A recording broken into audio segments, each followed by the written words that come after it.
Terima kasih buat teman-teman yang sudah bertanya. Cukup banyak ya pertanyaan tentang seolah-olah ada kerancuan berpikir dalam Muhammad Iqbal, atau mungkin resepsi saya yang masih kurang memahami pemikiran Iqbal. Cuman yang sepemahaman saya tentang bagaimana nasionalisme, mungkin tadi juga disinggung oleh Ali ya.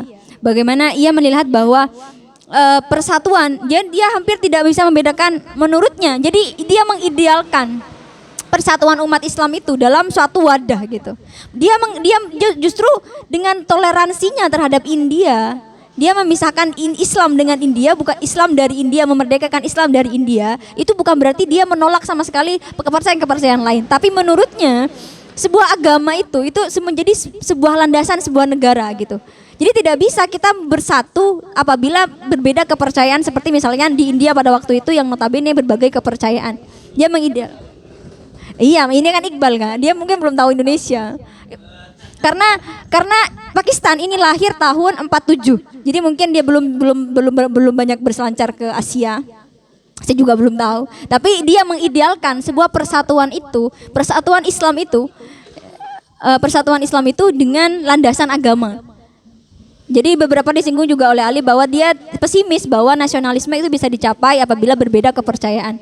Tapi bukan berarti dia tidak suka dengan toleransi itu, karena dia menjadi presiden atau lembaga legislatif di India gitu.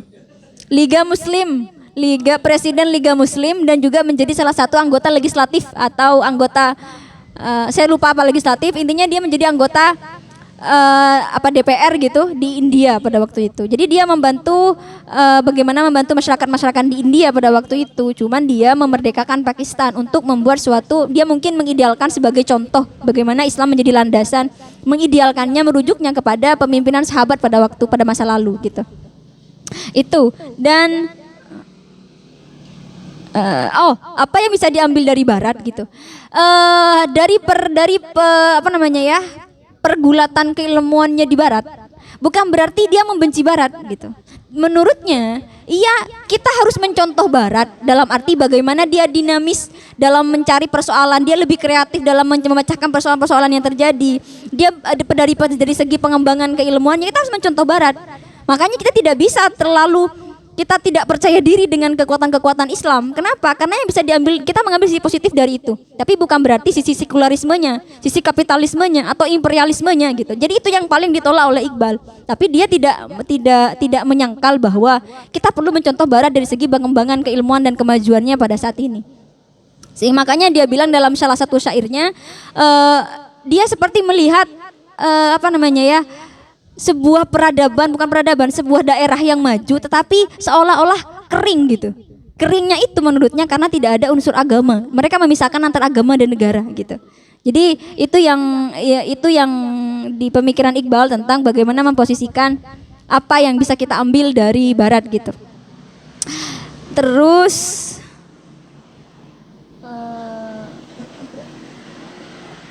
Pakistan. Kenapa Pakistan jumud gitu ya? Pakistan siapa? Iqbal ini penggagas Republik Pakistan.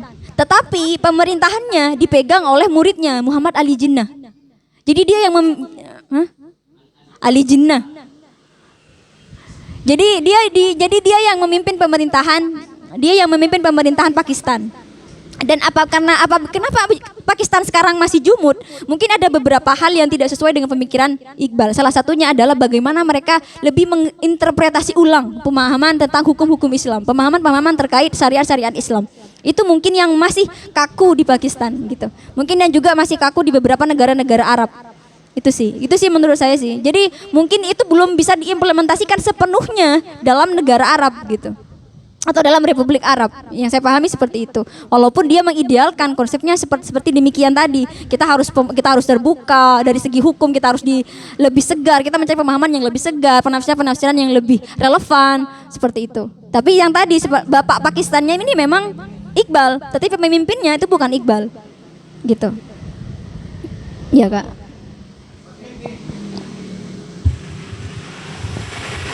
Mohon maaf, jika Iqbal menghendaki kita peniruan terhadap Barat dalam pengembangan ilmu pengetahuan, kayaknya dia kayak semacam menelan ludah sendiri. Dalam artian, pengembangan ilmu pengetahuan yang ditawarkan oleh Barat sejauh ini itu sama halnya dengan apa yang disebut Perry Bourdieu itu dengan kekerasan simbolik. Dalam artian ilmu pengetahuan yang selama ini kita dapatkan dari Barat itu pada dasarnya itu adalah bentuk kekerasan simbolik. Dalam artian itu adalah bentuk penindasan yang tidak nyata. Tuh, kalau kita melihat perkembangan ilmu pengetahuan loh ya. Berarti sama halnya dengan Iqbal menghendaki bentuk kolonialisme juga, tapi dalam bidang pengetahuan dan juga secara simbolik. Jadi seperti itu. Sebenarnya kalau dibilang saya paham bahwa setiap pengetahuan itu sebenarnya punya otoritas gitu. Ketika dia sudah masuk ke dunia timur, maka berarti kita sedang mengambil atau ada penindasan yang tersembunyi gitu terhadap dunia timur. Makanya di situ kita saat ini kita harus melihat bagaimana atau kita menyadari bahwa Barat itu lebih maju di segi keilmuan daripada kita. Tetapi Iqbal juga menawarkan konsep bagaimana kita pemikiran induktif. Jadi sebagaimana mungkin di mana mungkin yang menurut Iqbal di masa lalu itu ideal pada pemikirannya sahabat atau pada peradaban keemasan Islam. Bagaimana setiap ada persoalan kita bukan kita mengambil semerta-merta secara mentah gitu apa yang ada dari Barat, tapi bagaimana kita berpikir induktif tadi. Bagaimana setiap persoalan yang kita ambil, kita juga bisa melahirkan atau mengembangkan sebuah keilmuan gitu. Jadi kita tidak konsumtif aja atau kita mengkonsumsi atau kita mengambil apa yang ada di Barat, tapi bagaimana kita juga dari situ itu bisa menjadi dorongan untuk kita menciptakan sesuatu yang baru. Makanya tadi menurut Iqbal, saya lupa, intisari Islam itu gerak, hukum Islam itu menciptakan gitu. Jadi bagaimana umat Islam itu bergerak dengan menciptakan peradaban yang baru gitu. Penghidupan yang baru itu sih. Jadi prinsip dari dinamisme Islam itu di sana. Kita ada kebaruan dan juga mau menciptakan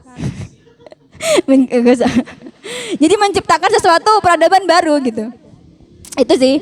Sebelum jangan nanya dulu Kak, bentar. Dan juga tentang Pakistan tadi, apakah itu berarti dia sedang mengeksklusifkan diri dengan membentuk sebuah negara Pakistan gitu? Kalau menurut saya pribadi iya gitu. Karena dia membuat suatu wadah dengan seolah-olah memisahkan diri dengan kepercayaan lain. Tetapi menurut Iqbal, idealnya sebuah persatuan itu jika disatukan oleh sebuah agama. Gitu. Makanya yang dia tolak adalah nasionalisme wilayah, semisal kayak Indonesia ini gitu. Kenapa susah untuk menyatukan apabila kita berbeda kepercayaan? Jadi bagusnya. Ya, tapi ISIS itu kan sebenarnya bukan agama Kak. Maksudnya bukan berlandaskan agama, itu politis gitu kan. Tapi kalau menurut Pakistan itu menurut Pakistan, maaf. Menurut Iqbal. Jadi menurut Iqbal, kita bisa dipersatukan ini dengan agama gitu. Dia India, sama nanya. Itu sama kayak kita bertanya, yang dijajah Indonesia itu yang dijajah dulu Indonesia apa bukan gitu. Jadi siapa namanya lah Iqbal, itu orang India. Dia jadi bapaknya Pakistan gitu. Iya. Punjab. Iya sekarang, dulu masuk India masih. Baru dia buat Pakistan, jadi dia jadi bapak Pakistan. Makanya di Pakistan itu dia seolah-olah jadi founding father gitu. Makanya ada Iqbal Day per tahunnya. Belum tahu, takutnya dia nggak bikin KTP. Itu sih, itu ya. Jadi apakah eksklusif? Kalau menurut saya pribadi iya. Cuman menurut Iqbal itu idealnya seperti itu gitu. Itu sih Kak.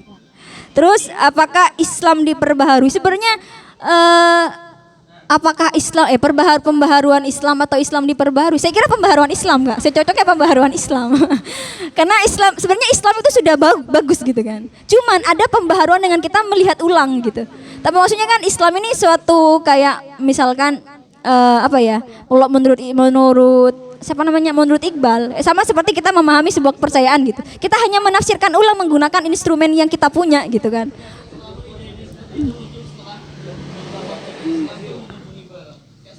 Oh gitu ya.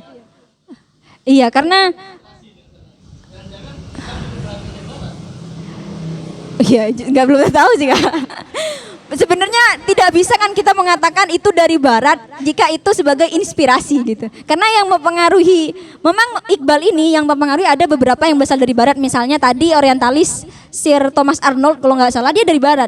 Cuman beberapa pemikirannya dia juga berasal dari timur, misalnya dari Mir Hasan tadi, juga dari ayahnya, dari latar belakang sosial pada saat itu. Cuman mungkin gambaran secara lebih luas bagaimana kemajuan itu berasal dari kayak tamparannya dari barat gitu.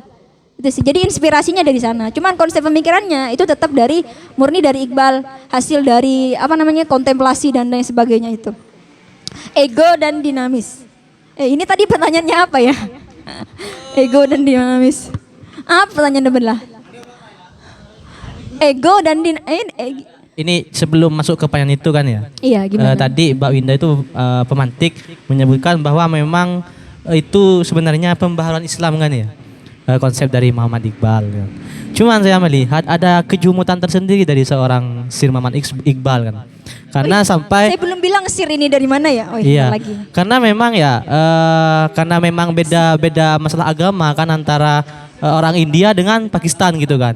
Cuman ketika kita flashback lagi bagaimana perjanjian piagam Madinah itu kan antara umat Islam dengan Yahudi dan sekitarnya gitu kan. Cuman di sana tidak negara agama. Cuman dasar-dasar untuk mempertahankan nilai-nilai nasionalisme itu tetap ada kan seperti itu. Artinya tidak meskipun pada waktu itu Islam naik daun gitu kan pada waktu itu tidak membuat negara baru kan gitu kan. Itu sebenarnya ada kejumutan tersendiri dari seorang Muhammad Iqbal. Jangan-jangan bukan pembaharuan Islam tapi Islam yang diperbarui seperti itu. Sebenarnya begini. Kalau kita memflashback bagaimana Madinah gitu ya. Madinah dulu ada loh kepercayaan lain Yahudi dan sebagainya. Justru pada masa lalu menurut Iqbal itu mereka bergerak berdasarkan syariat Islam gitu. Itu idealnya Islam di sana. Jadi pada waktu Madinah, walaupun di situ ada kepercayaan lain, ada agama-agama lain, bukan berarti kita mengeksklusifkan diri. Tapi sebenarnya Islam itu kan humanis gitu. Di situ Islam menerima agama lain, tapi mereka bersatu dengan berlandaskan agama Islam. Itu yang diinginkan Iqbal gitu. Jadi kita bersatu itu kan dengan landasan agama. Karena kalau berlandaskan nasionalisme menurutnya dia pesimis gitu. Itu justru mempercah belah seperti yang dikatakan Ali tadi gitu. Tapi kalau kita berlandaskan agama syariat Islam, menurutnya kita bisa meniru bagaimana peradaban Islam sebelumnya. Yang idealnya itu mereka lebih terbuka terhadap pemahaman-pemahaman Islam. Intinya semuanya bergerak berlandaskan agama gitu. Itu sih. Umat di luar Islam berarti ada di kelas kedua berarti. Apa Bang? Umat yang non Islam berarti ada di kelas kedua berarti. Oh kalau di negara Islam gitu. Kalau berkonsep yang katanya Islam gitu, ya. Berarti umat non Muslim tidak ada hak untuk kelas nomor 2 gitu dalam bernegara gitu. Sebenarnya kalau itu bersyariah gitu kan. Sebenarnya kalau menurut saya kalau kita menghierarkinya dari mayoritas dan minoritas pasti ada di nomor 2. Karena kan mayoritas itu di situ kan Islam. Tapi apakah mereka punya hak? Saya rasa itu tergantung dari kebijakannya. Kalau kita memang berlandaskan dari agama, maka kita mentoleransi itu, kita memberikan hak itu sebagaimana dulu di masa lalu syariat Islam digunakan, mereka punya hak gitu. Kan menurut Islam dia mengidealkannya. Mungkin kok yang menurut saya agak paradoks, dia mengidealkan merujuknya ini belum jelas, merujuk kepada masanya siapa gitu.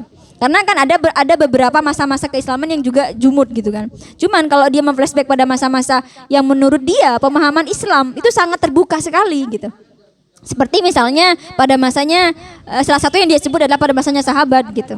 Islam di situ mereka walaupun ada banyak keyakinan, banyak agama, mereka mentoleransi gitu.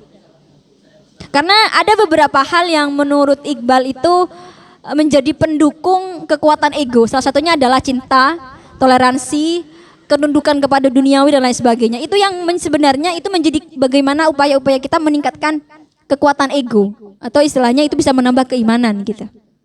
Salah satunya itu. Makanya di situ ada kata toleransi. Jadi bukan berarti eksklusif itu kita menolak semua yang non-Islam, tapi bagaimana kita juga mentoleransi sebagaimana pemahaman-pemahaman Islam pada peradaban Islam di masa lalu gitu. Itu sih Mas. Kak, konsep baru. Jika dia menolak nasionalisme, konsep baru apa? Konsep tadi agama tadi. Konsep negara agama tadi yang menilaikan negara dan agama itu sesuatu yang tidak bisa dipisahkan gitu. Ini Ali yang nanya ya? Bahas nanya Li. Ya itu Li.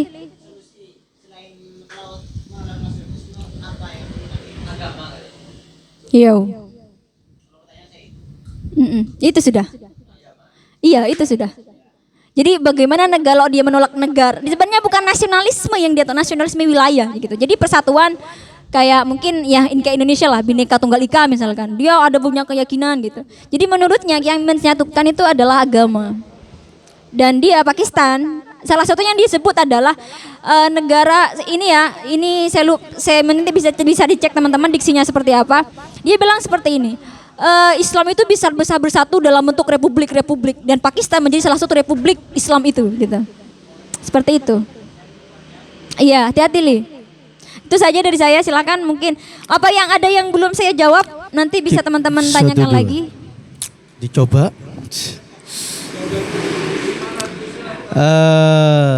Sir Muhammad Iqbal. Seorang tokoh Apa mau saya jelasin? Muslim yang labil ya. Sir Muhammad Iqbal ini tokoh yang labil sebenarnya. Karena pendiriannya agak tetap.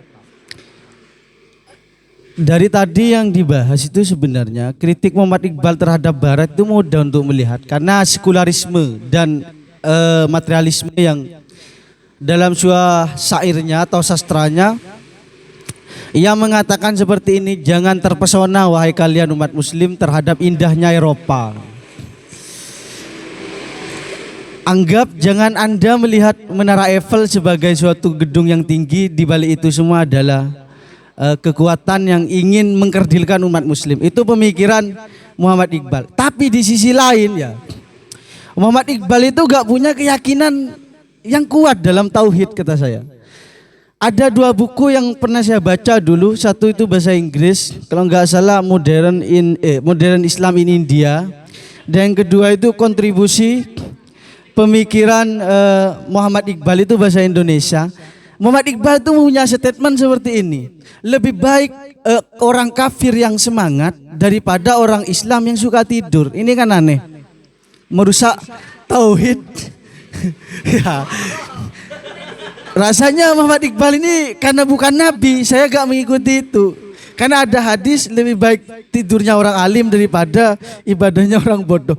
Bagaimanapun tidur adalah ibadah, jangan sampai dihina kan seperti itu. Sekalipun dalam dunia sastrawan. Enggak loh, ini kan merusak tauhid. Bagi saya lebih baik muslim yang suka tidur daripada kafir yang suka berperang.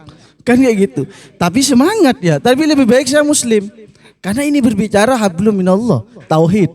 Gak bisa diganggu gugat kan seperti itu. Ini persoalan akidah mas. Bahaya ini, jangan ikut-ikut Muhammad Iqbal. Ini bahaya ya, bahaya. Pernyataan seperti ini bahaya. Nanti Anda merelakan darahnya orang muslim untuk dibunuh karena suka tidur dan menjunjung darahnya orang kafir karena dia semangat kan seperti itu. Karena nggak kelihatan kan, tolak ukur semangat kan nggak kelihatan aktif itu seperti apa. Maka itu adalah kelabilan Muhammad Iqbal dalam dinamisme Islam. Menarik punya Muhammad Iqbal itu menganggap bahwa hukum itu tidak paten, bisa berotasi, bahkan yang lebih unik lagi nanti lebih repot ketika rotasinya itu berdetik-detik, nanti ijtihad terus setiap detik. Nanti dinamisasi nanti ya. Kalau cuman saya dalam kondisi cuman kurang enak kan, hukumnya bisa diijtihadkan antara sholat awal waktu atau tepat waktu atau di akhir waktu kan. Ijtihadnya dengan sesuai ego kita masing-masing kayak gitu. Itu adalah menariknya dari Muhammad Iqbal itu, hukum tidak harus ada kodi sebenarnya. Sehingga yang saya temu dari tiga pokok pemikiran, dari pemikiran minimal dari tiga pokok pemikiran itu kan dinamisme Islam, pan-islamisme dan tanggung jawab personal di umat Islam. Itu yang menjadi persoalan pokok. Maka saya katakan Muhammad Iqbal ini adalah multidisiplin ya, tidak mengikuti tren-tren masa kini ada jurusan pendidikan, psikologi, ekonomi. Dia itu multidisiplin ya. Makanya kata Mbak Winda, sastrawan iya, politikus iya, sufi iya, pas pemikir iya. Ya pokoknya ya seperti itulah. Bahkan dari cerita ya, Muhammad Iqbal itu setiap subuh aktif kayak Banu, sering ngaji Quran.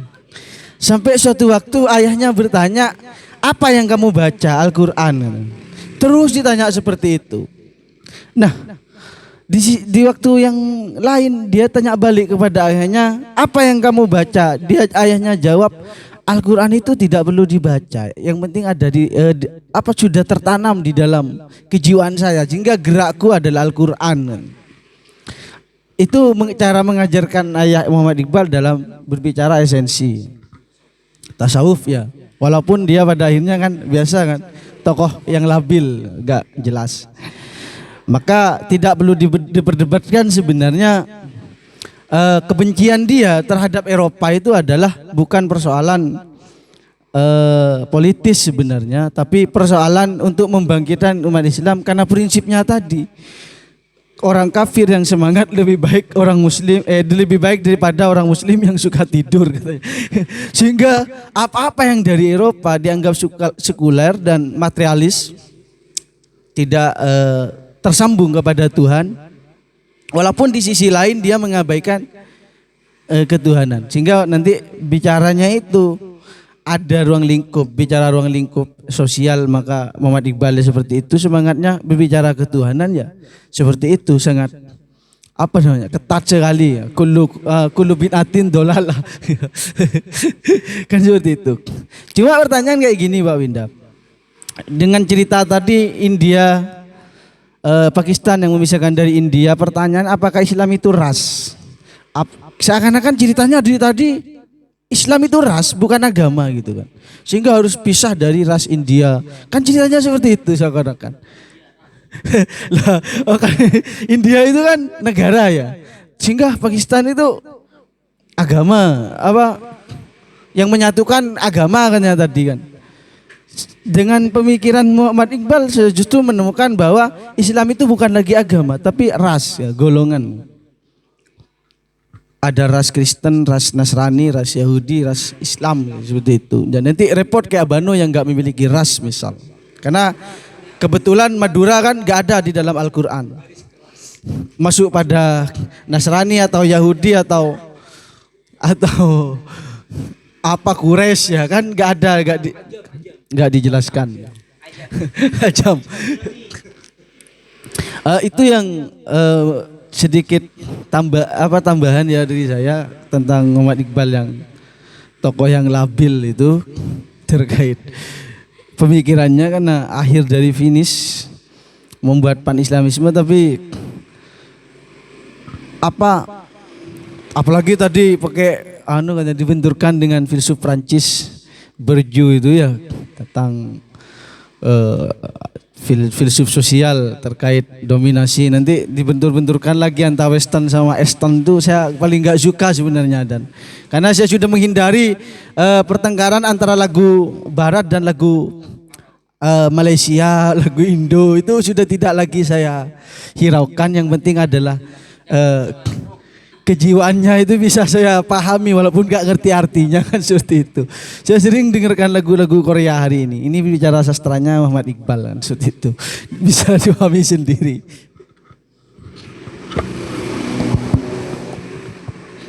Bismillahirrahmanirrahim.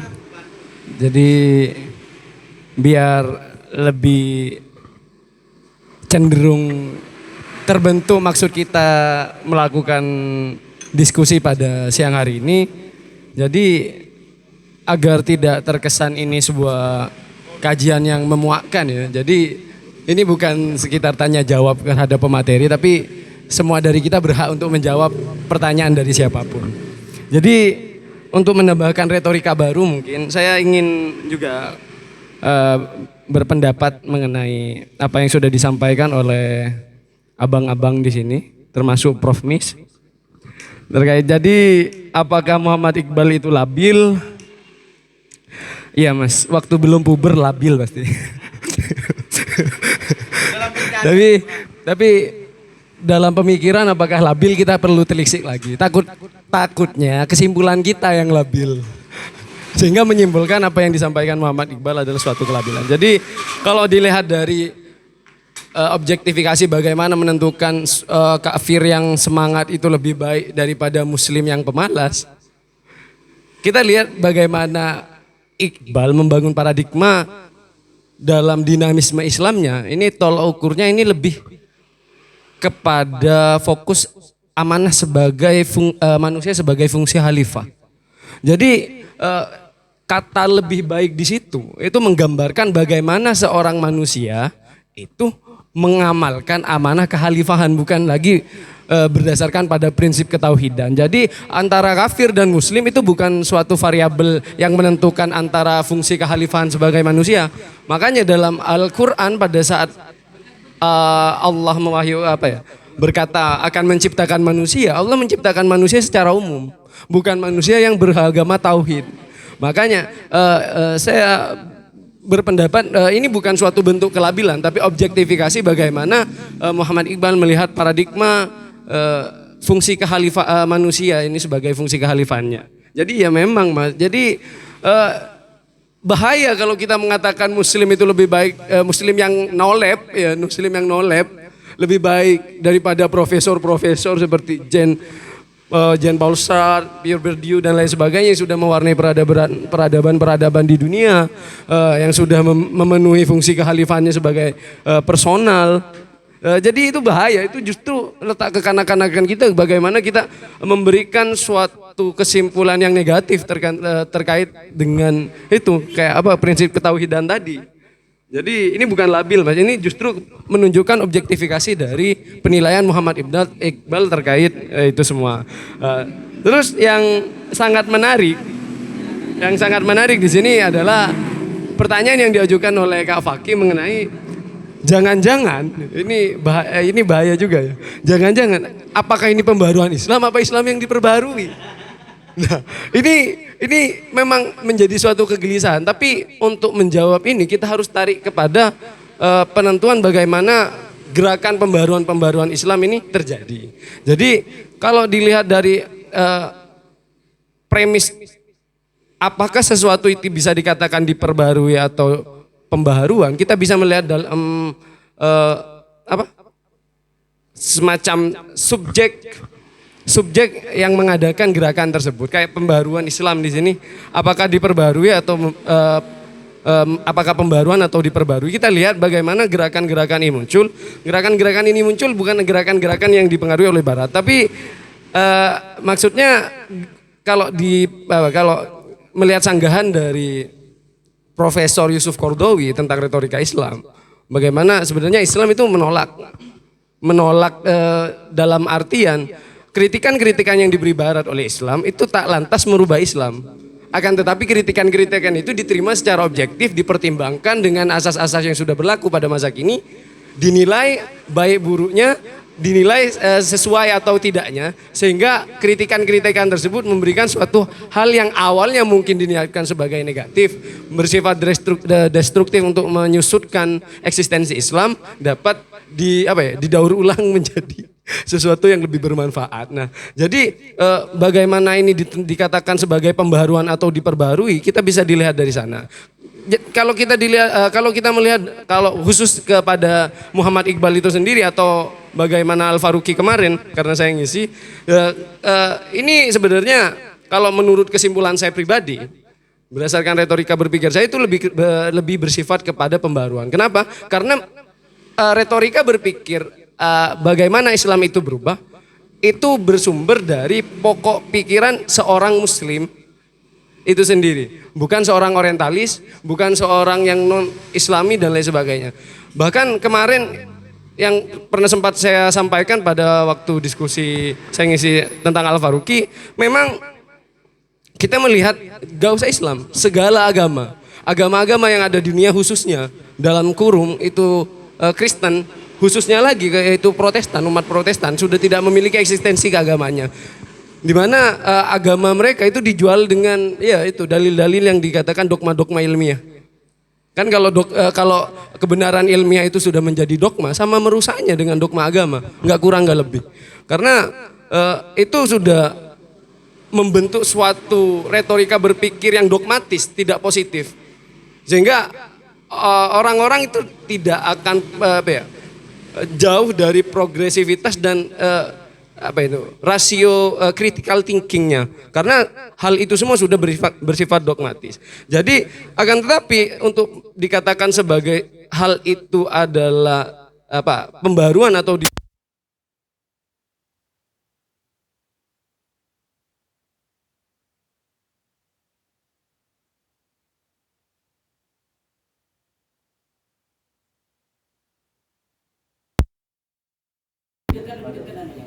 Nggak pakai anu itu kak? Paus.